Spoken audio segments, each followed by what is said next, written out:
Today's guest conversation is with the pitching coach for the Air Force Falcons, episode 61, Mr. Kyle Winkler.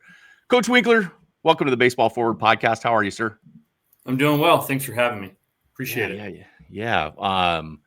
I have to start this episode of Baseball Forward off with, man, I love Air Force. I love the Air Force Academy. That was my life growing up, man. As we were talking kind of before we started the recording here, man, you said Monument. I'm thinking Lewis Palmer. I went to Air Academy High School. Those were my old stomping grounds. So I want to know, how are things in the great city of Colorado Springs today? It's awesome. It's tell you what, growing up in Houston, maybe the most flat place on earth. So, it's been awesome for me and my family because we get to walk outside and see mountains all the time, something I never really imagined growing up in Texas. So, man, Colorado Springs is beautiful. There's just nothing like it. You're 2 hours away from the mountains. You're 2 hours away from doing anything you want to do. Kaz always says it's a place you want to go fishing, hiking, hunting, skiing, whatever. It's right at your fingertips. So Colorado Springs, special place. It's really, really awesome. It is. You mentioned Coach Kaz. I want to show him some love. Hey, so much respect for what he's doing, what he's done at the Air Force Academy. What a stud he's been at the Academy. I'm curious. You obviously have Mountain West ties. For those of you guys listening to the Baseball Forward podcast, Mr. Kyle Winkler, man, he could throw that baseball a little bit. He was an all Mountain West guy, all American. So you're very familiar with the Mountain West at TCU when you guys, before they came into the Big 12, you guys were rolling against the Academy on a regular basis. So I'm curious to know how a guy from Houston, a guy that pitched at TCU, ends up the pitching coach at the Air Force Academy.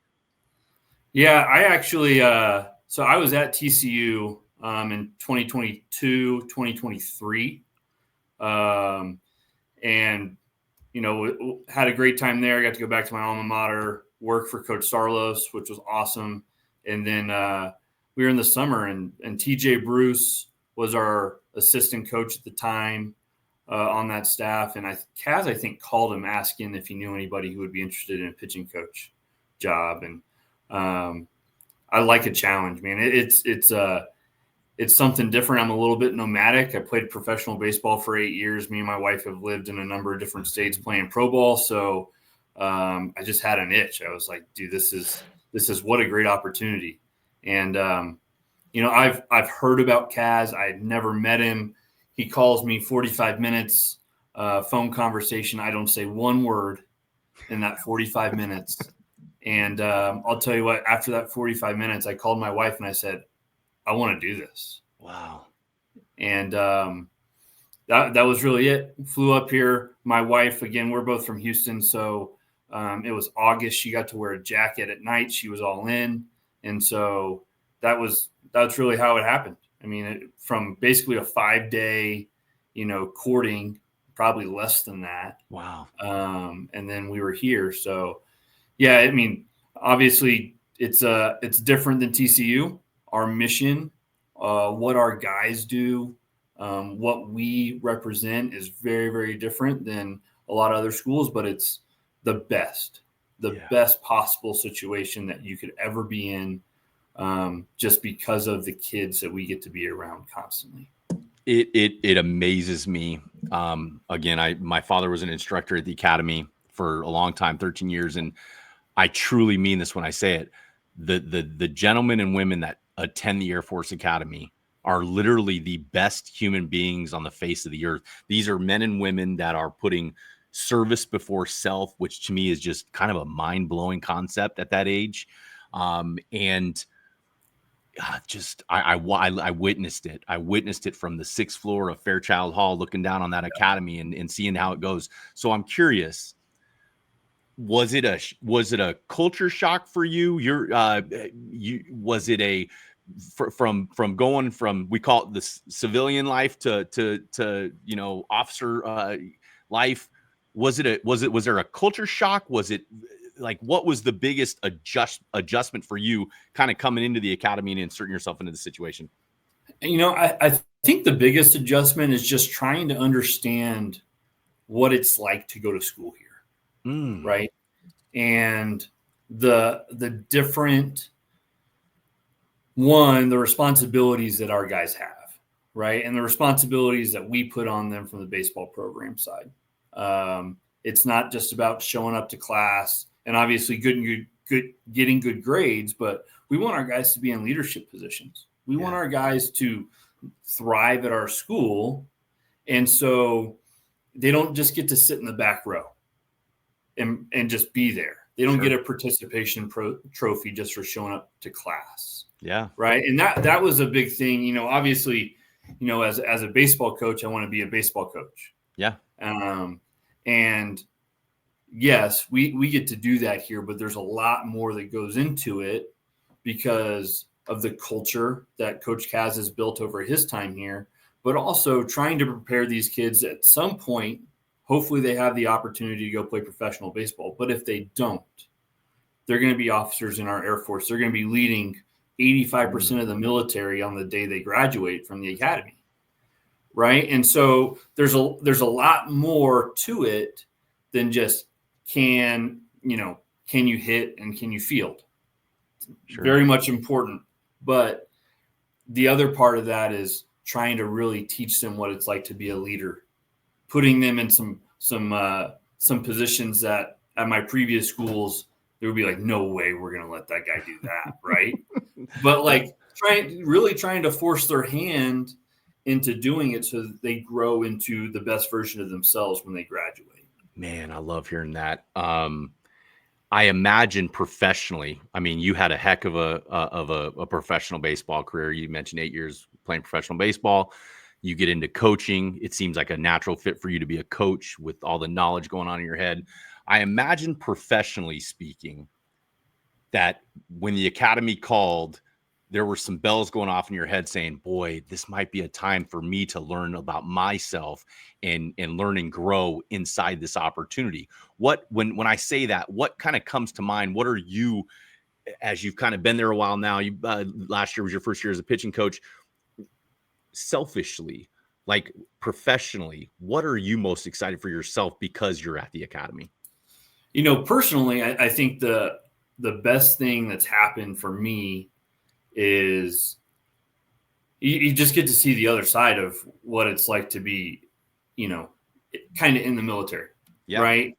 And to really take some understanding of that. You know, we surround our players with a lot of people who have, you know, done real things in combat situations, because that's honestly, most of our guys want to go be pilots, or they want to do something that is going to put them in harm's way at some point, whether it's be a pilot, they're going to go into special forces or whatever it may be. And so the best thing for me is to get the opportunity to step back and understand that baseball, while it is it's why I'm here. It's why our players come to school here, because they want to be a baseball player and have the opportunities of the academy, but it gives you an opportunity to step back. And really have a great perspective of what life and baseball and how they're all interconnected. Wow. Right. Wow. You know, it wasn't like that all the time. So I think if you talk to any of our staff members, they would say the same thing. Professionally, sure. You know, I've got a chance to go to Omaha as a coach. It's the best. But I can tell you there's been a lot of things that have happened over my time here that have been just as rewarding as going to Omaha as a coach. Wow. And so it's been a really, really cool experience to have that happen.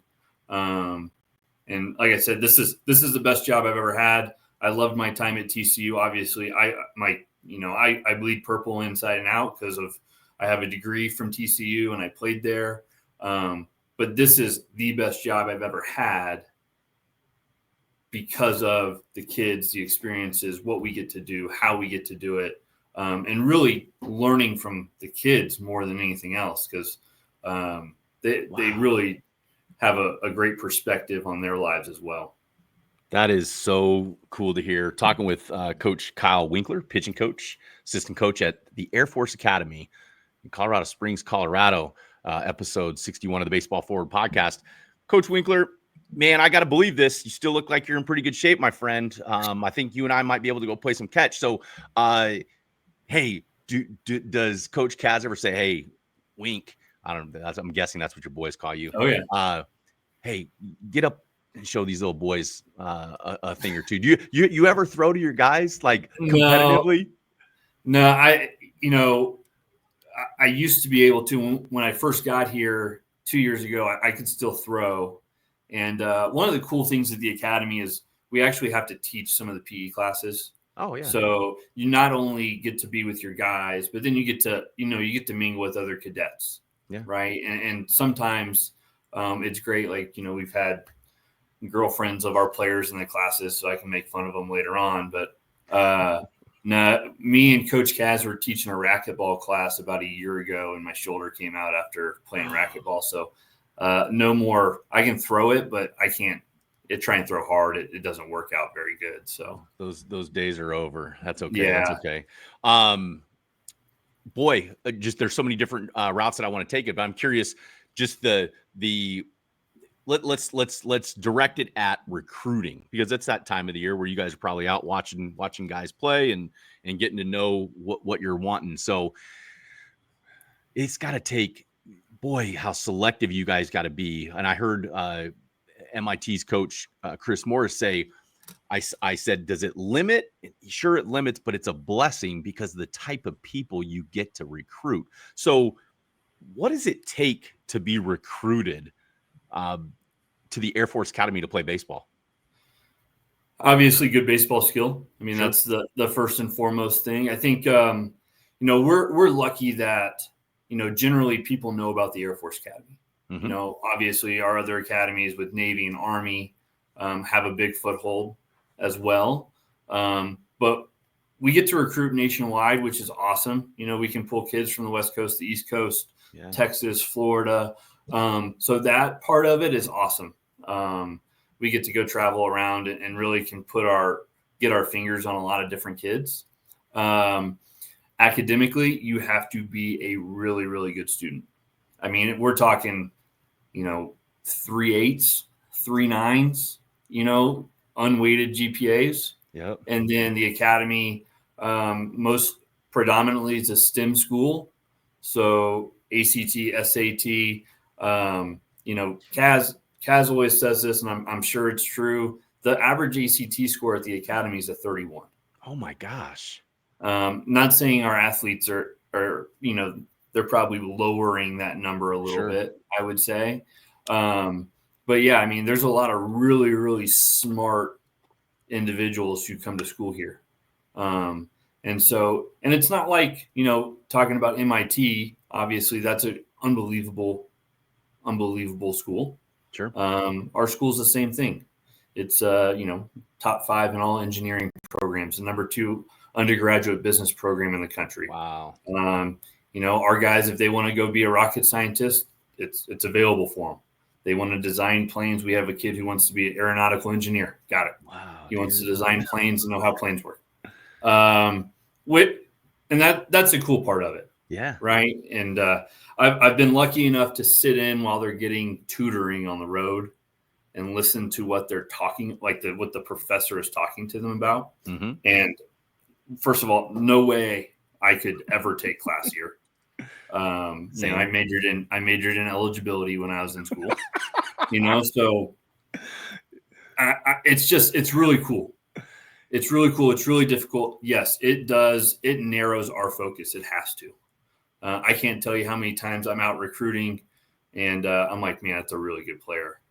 And then I look at his GPA and it's a 3.4 GPA it's good. You're an AB student. Yep. Right. Like you're doing a good job in high school, and that immediately we've got no shot. Yep. And so it narrows the field for sure. There's a lot more legwork. Anybody who's gone through the process at an academy knows there's a huge medical side of this. You can't have diabetes, you can't have asthma, you can't have a peanut allergy. There's a lot of different things that you can get basically, whacked for. But it's all just part of it. You just got to ask questions and figure out who fits. There's a personality side of this too. Mm. You know, like you got to want to do this. You know, it's awesome, the opportunities that come from the academies, right? It's 100% employment rate on graduation at all 3 academies. That's awesome. You know? And so, but kids have to understand that there's a service commitment. There's a commitment for service. Now, what is that service commitment, Coach? Yeah, so it's a 5-year service commitment. Yep. But we always say it this way, like, we're going to guarantee you a job for 5 years. That's right. You know, like, and so depending on what you do, you know, again, there's a personality side of this. There's kids who want to be in business, who can get into acquisitions or contracting, and are then going to be prepared after their 5 years to go into that field in the private sector. That's right. Now, if you want to be a pilot at the Air Force Academy or from the Academy, which is what we hope our guys want to do, it's about a 10-year commitment with about a year of pilot training mixed in there. So, but you know, the difference is that you get done flying a F-15, F-16, F-22, F-35, C-17, whatever plane, whatever airframe you fly. And then let's say you want to go fly for United or American. I think you probably have a pretty good chance of getting that job. That's a fact. And you know what? Hey, I can speak from this. My father served 22 years, retired lieutenant colonel. When he retired from the Air Force, he had amazing jobs for 20 years of employment after. He collects on a pension that a lot of us would probably want to live on the rest of our, in our early days. The benefits of serving your country and the benefits of serving in the Air Force, to me, man, oh my gosh, looking back on it now, Coach Winkler, I'm like, dang, man, I should have taken that more seriously because I was all baseball minded. I want to say this. I'm curious now because I know that they've gotten more relaxed, and the Air Force Academy gets dudes. Guys, it's a Division I baseball program that absolutely can play with any Division I program in the country. They have dudes. Their job is to go win Division I college baseball games, just like any other Division I team. They want to get to Omaha. I want to know kind of that recruiting angle. So if I'm Ross Hawley, I want to definitely be a baseball player. But boy, going to the academy, the benefits of that. If I'm good enough at the academy, do I have opportunities in the draft? Is there leniency? Walk me through that. Yeah, so we have a pro policy currently. All right, so we had 2 guys drafted last year. Jay Thomason, who was the Mountain West career home run leader, owns home run records at the academy. He's now in high A, and then Sammy Kulasingam is also in high A, was a 2-time player of the year in the Mountain West. So, there's an opportunity to go do that. Now, those guys are currently in the reserves as airmen, right? Okay. And so the one thing about the academy is they need to continue to progress in their career. And obviously they're doing great right now. Drafted last year, already in high A. Both guys are hitting 280. They're doing great. But at some point, they might be called back if, let's say, they struggle or they get sent down or whatever. But as of right now, those guys are not in that situation. We've had some other guys. Paul Skeens obviously was at our institution for 2 years before going to LSU. Now, Paul's a little bit of a different, he's not in the same situation as Sam and sure. Jay. But, Paul and then Griffin Jacks also as a graduate of the Air Force Academy. And Griffin had a great year. I don't know how he's doing this year, but had a great year last year for the Twins. So, yeah, the opportunity is 100% there. That's right. For all these guys. Yep. Now, and that's what we talk about. Like our job as coaches at the academy, in our opinion, is we want you to come here and be a baseball player, right? We're going to provide you an opportunity to be a Division I athlete, play we play a great schedule. We play the SEC all the time, especially out of conference, but we're going to provide you an unbelievable college baseball experience. Yep. Right. And hopefully in those 4 years, you'll have an opportunity to go play professional baseball. That's what we all want for our guys. Frankly, I don't want to recruit a kid who does not want to be a professional baseball player. Wow. But that number of professional baseball players has only gone down. Yep. And frankly, will probably only go down over the time that they're here at the academy. And so if that opportunity doesn't present itself, then we've prepared you for the next 40 years of your life. Gosh. And so that's the biggest selling point for us, right? Like, not only can you go play professional baseball, not only can you live out every dream that you want, but if you want to, if you want to be a pilot and fly F-22s and, frankly, go do bad things to bad people, we can provide you that opportunity here. Yeah. And so that's the real big selling point to a lot of these kids is like, yeah, I get to do this and I get to do this. Like that's it's pretty special, man. And to me, that is, that's the whole selling point, because, any of you young guys out there listening to this Baseball Forward podcast, listening to Coach Winkler from the Air Force Academy, you don't know what you don't know. And what you don't know is baseball, no matter how good you think you are, it's going to come to an end. Even if you're the best, it will come to an end. And there is life after baseball. In the way the academy prepares human beings for life after college or after education is second to none in the world. And I think most people want, at this stage of their life, they want security and they want opportunity and stability. And to me, if you commit that time to the academy, you'll get it back tenfold. Is that an accurate statement? Yeah, I think so. I think it's a very accurate statement. I mean, it's a hard school. Mm-hmm. First of all, it's a difficult academic curriculum, but it's going to prepare you to do all the things you need to have success later on. Mm-hmm. It's trials, tribulations. You're going to have highs. You're going to have lows, but it's going to really make sure you're the best version of yourself when you get done. And so, yeah, I 100% agree with that. Talking with Kyle Winkler, pitching coach for the Air Force Academy, episode 61 of the Baseball Forward podcast. Man, you've got a heck of a baseball resume. You've been to a lot of different places, and I want to touch on some of those because that's what this what Baseball Forward's about, is elevating the next generation. Man, you played at TCU. You were an All-American. You were drafted in the 10th round. You played pro ball. I believe I saw Team USA. Man, just you've seen a lot of different cool things with your eyeballs and your experience with baseball. Do you have like a moment as a player that stands out? You're like, wow, I've surpassed kind of what you dream of as a kid. Any moments that stand out? Yeah, I mean, I think obviously playing for Team USA, and I got lucky. I played twice on a national team, once when I was young and then in college.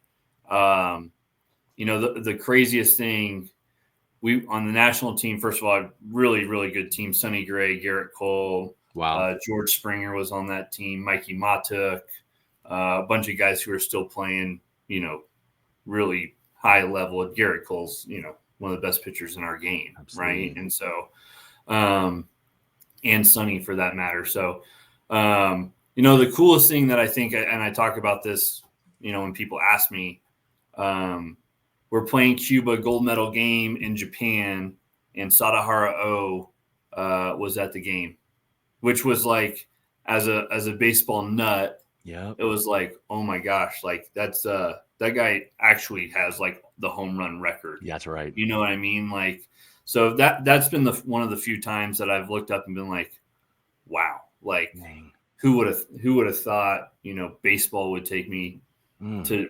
Japan, and then I get to, shake hands with Sadahara O. Who would have thought? Like, wow, that's been pretty cool. So, just baseball has been awesome for me. It's been so awesome to see the opportunities that have presented themselves just because I was good at throwing a ball.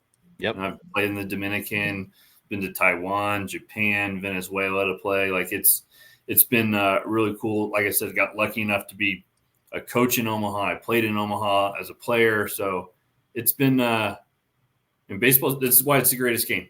Yeah, right. It just presents opportunities to go do different stuff all the time. And you just got to be willing to kind of take them and run with them. Talk to the younger players out there that have the doubt, the self-doubt. But was there moments in your career where you're like, that's it, I'm done, man. I hate this game.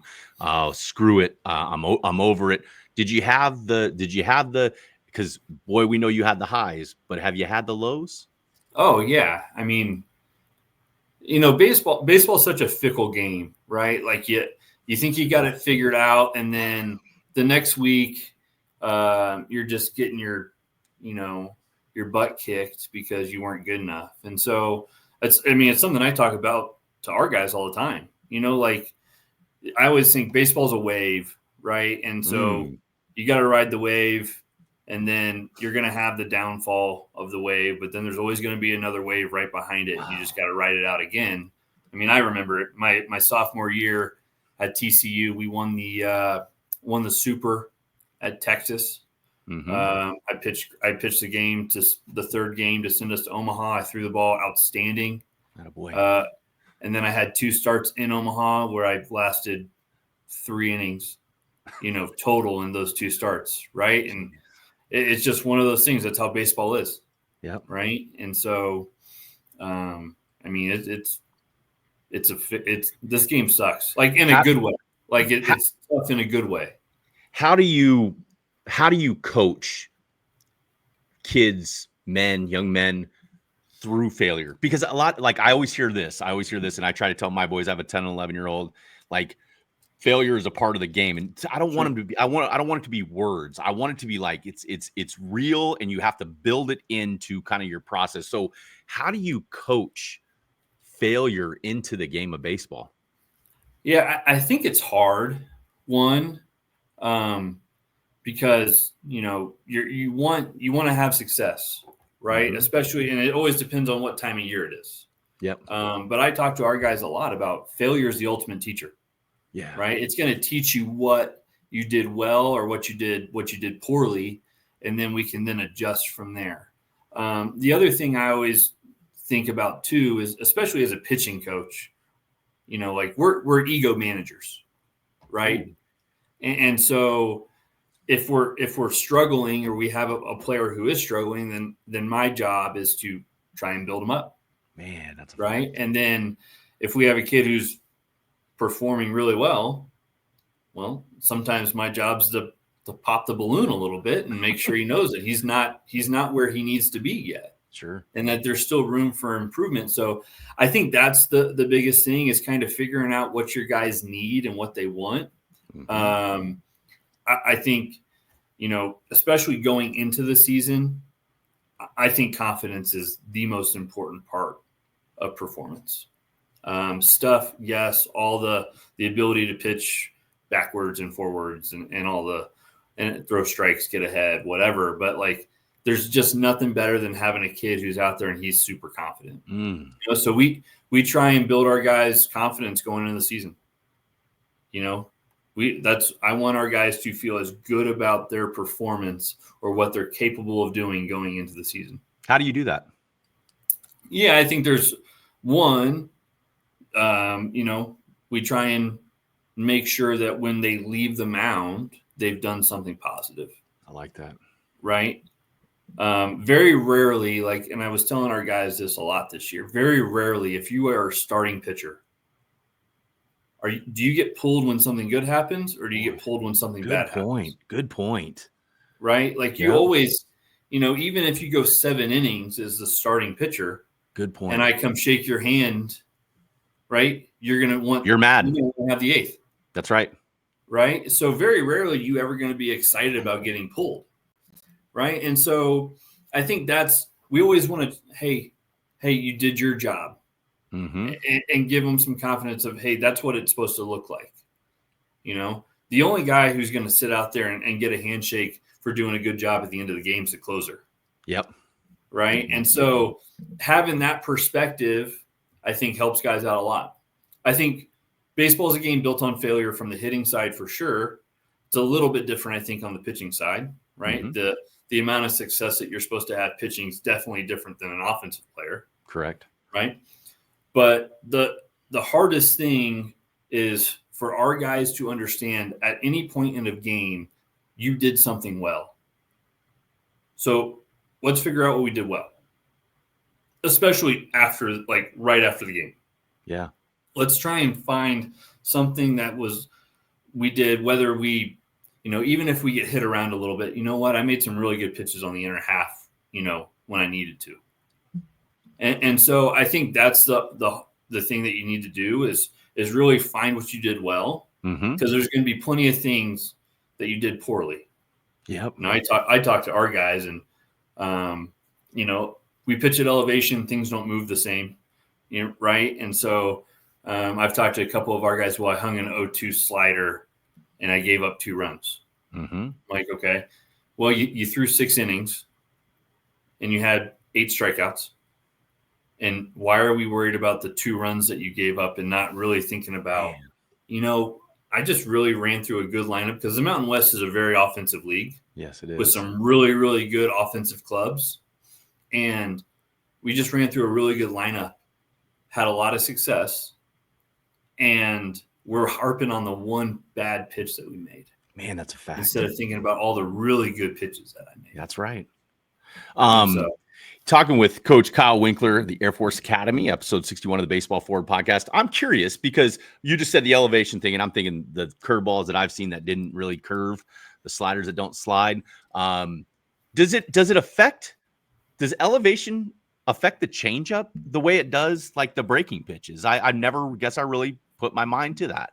Yeah, not as much. I mean, it can. It depends on what type of changeup you have. Like if you have one that spins a lot and has a bunch of action, it's not going to have as much action. Okay. If you've got more of like a splitter or a Fosh and you're taking spin away, that's going to help it out more. So, sinker slider changeup is a good combination here. You know, so the high spin top rail fastball here isn't great. So, makes sense. All these things in my head are making sense now. I'm like, the top rail fastball doesn't do much. So it is crazy. You start getting TrackMan reports, and we have the ability to get reports from everywhere in the country, just like everybody else after our games. And you start looking at the numbers. It's a little eye opening for sure. Yeah. Okay. So the pitchers that you guys are recruiting at the academy, and we'll just say in general, like, you're out watching a game this summer.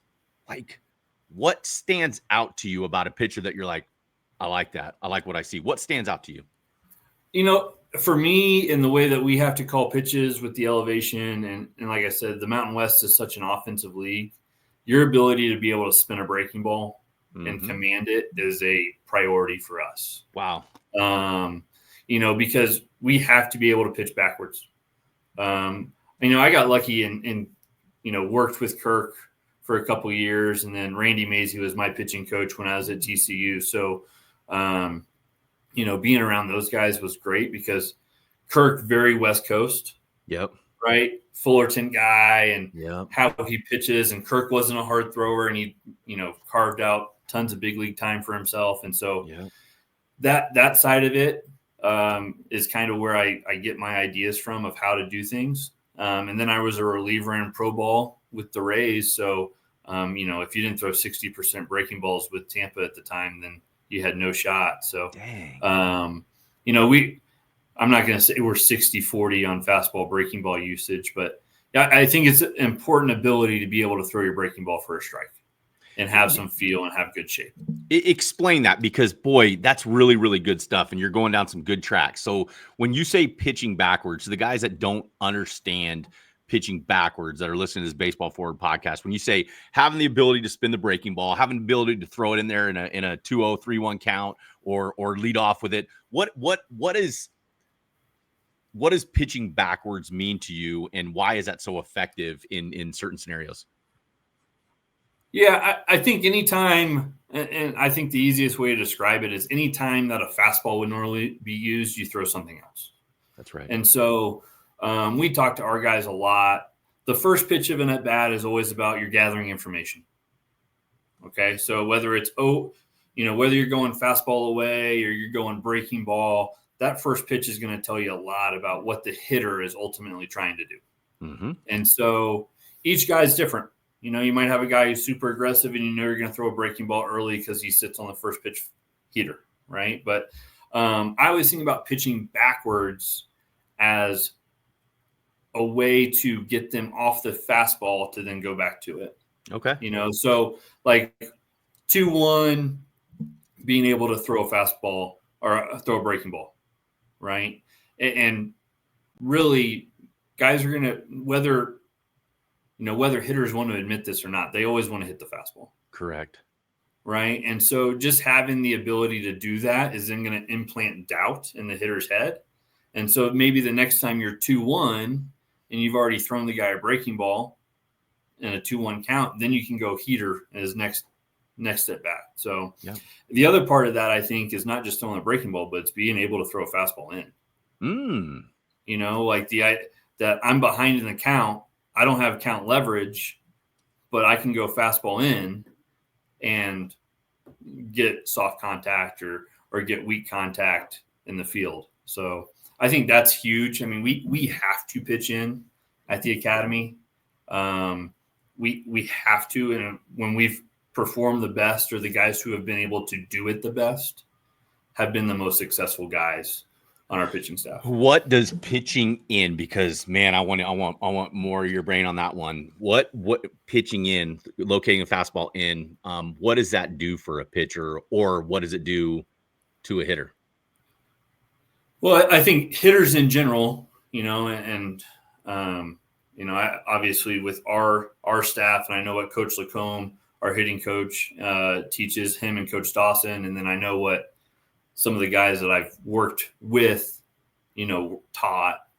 I always think that when you pitch in, it gets really hard to see where the inside and the outside half of the plate are. Wow. Right.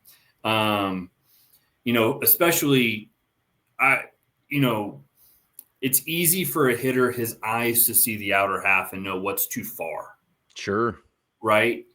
I was thinking about it like this, like in professional baseball, how many times do you see hitters really complain about a ball being too up or too down? Much less than a ball being east and west. Sure. Right. Yep. So, the idea of a hitter, most guys are going to have the same approach. I'm going to sit on the outer half, be able to hit the fastball to right center, and then pull the breaking ball to left center. Okay. Well, what that does is it opens up the entire other side of the plate, right? Because if they're trying to hit the fastball to right center, so think about right-handed hitter, so the offside gap, well, then they're not going to be really timed up to hit the fastball that's middle in. Love that. Right. And that's what, we jam in off counts. That's like one of my things. We have to be able to jam hitters when we don't have count leverage. Love that. So that then we can then go again to the outer half. How do you work on that in the side sessions or the bullpen sessions? Are you guys, because throwing in, I'm just thinking, I was right. Okay. So if I'm right and I'm going into a righty, like if I got a lot of run working that day, I'm going to hit him. How do you guys work on jamming hitters? Do you have the stand-in dummies? Like, how do you work on that? We have dummies. I mean, our guys stand in a bunch. Generally, if we have one of our hitters standing in and we're trying to go fastballs in, I make the catcher tell them so they at least know something might come running in on their hands. But I got this from Kirk, and I think it's great. Anytime we talk about going in, I don't care about the height of the pitch. Ooh. I just want that thing to be in there. Wow. And for me, I generally think that inner third is a honey hole. Like I don't think a lot of hitters, if you really go back and look at it, can get to that inner third consistently. So we're not trying to be super fine on the end half. We're trying to be really aggressive. Okay. And I think that aggressiveness is what leads guys to be able to do it. Okay. Right. If we go away, the priority is about the height of the pitch.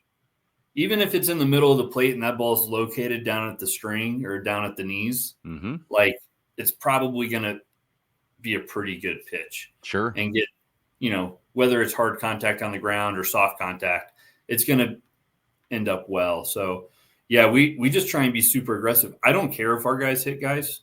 I mean, not that we're trying to hit, 300 guys a year or anything like that, but I think there's a good aggressive attack mentality when you have to pitch in. Yeah. And you have to be aggressive to do it. And so when we go in, we don't talk, like I said, we don't talk about being fine. We talk about being super aggressive. I like that. Right? We have to drive that thing in there. And then usually the guys who, like I said, the guys who have been really good for us over the last couple of years, that's where they can make their money. And so that's been fun to watch. It never ceases to amaze me to even watch, like, oh, man, I was watching, maybe it was Oklahoma State, the lefty. It was watching the Big 12 tournament maybe 2-3 weeks ago. And this guy's 88 to 89, tall, left side, pretty decent downhill stuff. But he was 88 to 89 with his fastball. And I'm like, how is this guy? But then all of a sudden you start watching, you're like, man, he is really in there a lot. And I'm thinking about what you just said. And I'm like, well, that makes sense for those guys that maybe they don't throw, the 95, but man, they're able to get in off the dish a little bit and make that hitter uncomfortable. Or to your point, it kind of makes the plate wider and makes you not really differentiate between in and out or inside and outside. Pitching, just in general, do you have, like, if you were going to do a pitching camp today, do you have like a philosophy that you want the majority of your guys following on a day-to-day basis? Yeah, I think, we talk about it a lot. And it's just something I think I got from Mays recently because, I still talk to him a good bit. But, anytime that you have a player come in, a new player, and you're trying to establish what your culture is, right?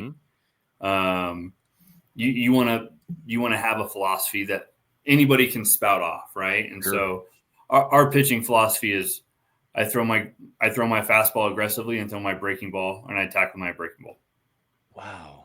Yep. I throw my fastball aggressively and I attack with my breaking ball. Yep. Wow. Okay. And so just try and make it, again, I think a little bit of that is where we are. Like Kaz's thing is attack. We have an attack mentality. So we're just going to try and make our philosophy as aggressive as we can. I got you. I love that, man. And boy, it's fun to hear. It's fun to hear just Air Force Academy, and you're one of them, minds, because I do feel this way.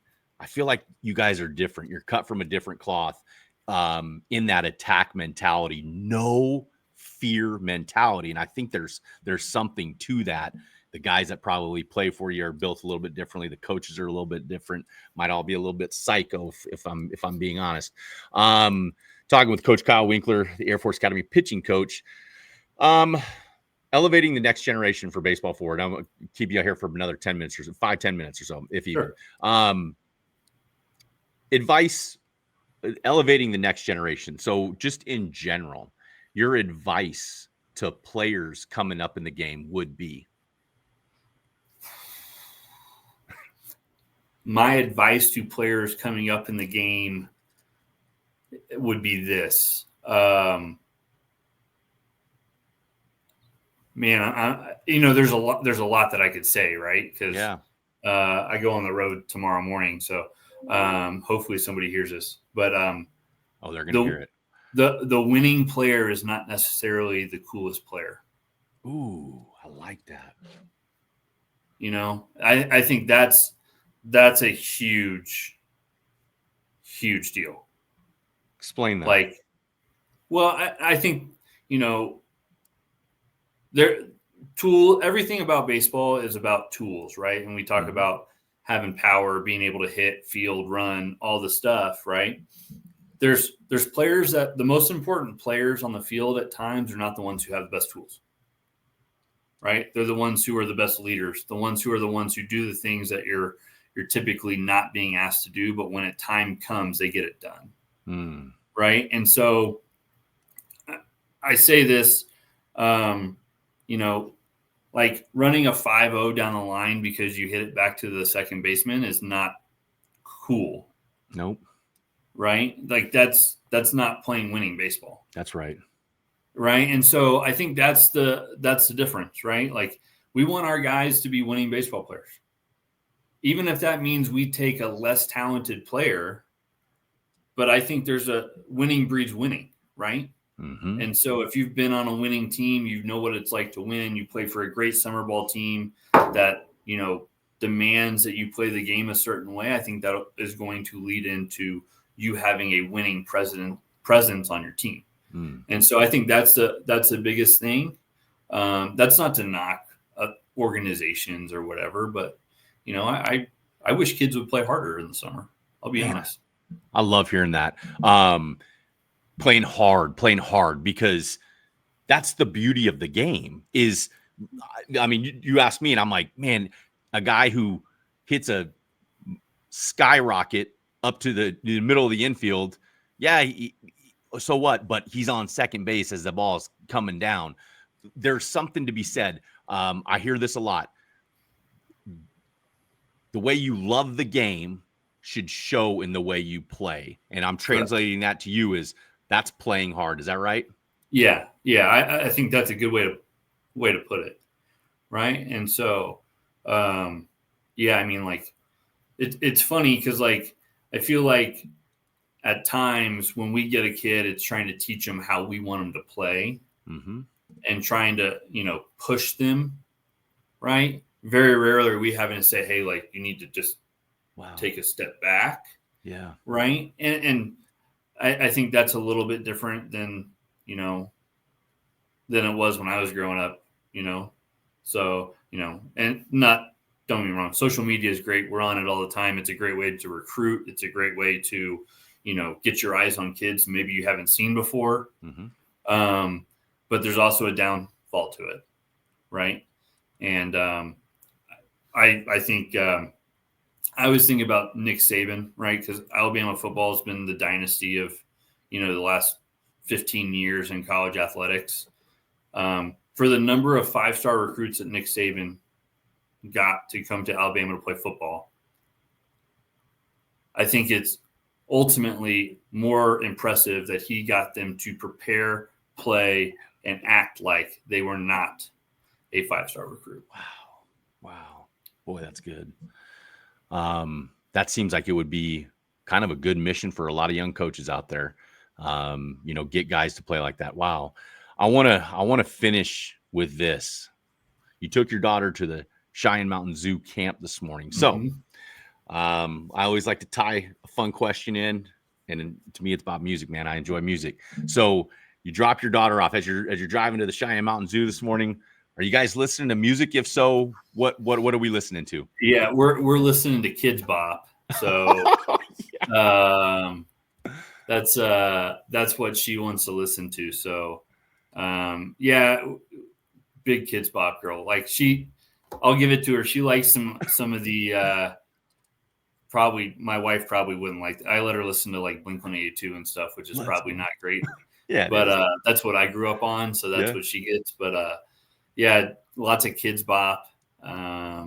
The bad part is like when I drop her off and then I forget Kidz Bop is still on, and I'm like halfway to work. You know, that's the more depressing part of the whole thing. Oh, Coach Winkler, we have a problem there. Okay, so that said, she gets off. You guys go. Well, I'll see you here this afternoon. On the way back from dropping your daughter off, what are you listening to? Is Oldies 92.9 still around in the Springs? Oh, I don't know. I've got Sirius XM, so I put on Sirius. And what are you listening to? I'm more of a hard rock guy. I put on Octane on Sirius XM or Turbo, the old school stuff. But I'm kind of all over the place. I'll go from that to country to our guys have gotten me into the the dance music, because EDM or something like that. Yeah, so just kind of a little bit of everything. I got you. Well, Coach Winkler, the Air Force Academy, I'm going to say this, man. I thoroughly enjoyed our time. I love talking the pitching stuff, man. That's some high-level good stuff. Why don't you say a few final words? I'll take us out, and we'll kill this recording of the podcast. Yeah, I just appreciate you having me on.